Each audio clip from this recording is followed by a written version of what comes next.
Saat laga persahabatan antara Persipra dan Persedewa FC, terlihat para pemain mengalami penurunan kondisi fisik.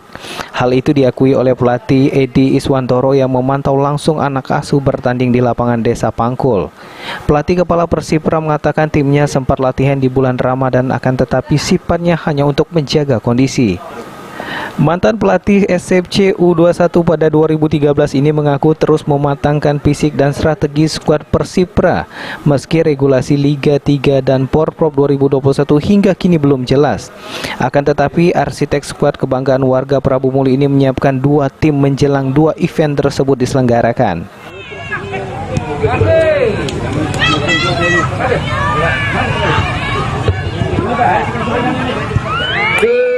Setelah liburan itu kayaknya jauh menurun. Jauh. Apa yang lagi harus dilakukan? Ya harus ditingkatkan lagi, fisiknya harus ditingkatkan lagi.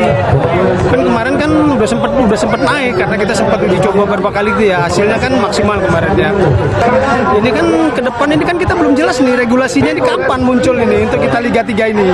Sama Porprov. Jadi kita sementara ini kita selalu menyiapkan tim terus. Pokoknya tim kita harus siap terus. Untuk sementara Persatuan Sepak Bola Prabu Muli baru menggelar latihan 3 kali seminggu. Jika regulasi Liga 3 dan Porprov 2021 resmi dikeluarkan, pelatih akan menerapkan training camp dengan latihan setiap hari, yakni pagi dan sore. Benny Firdaus, PAL TV.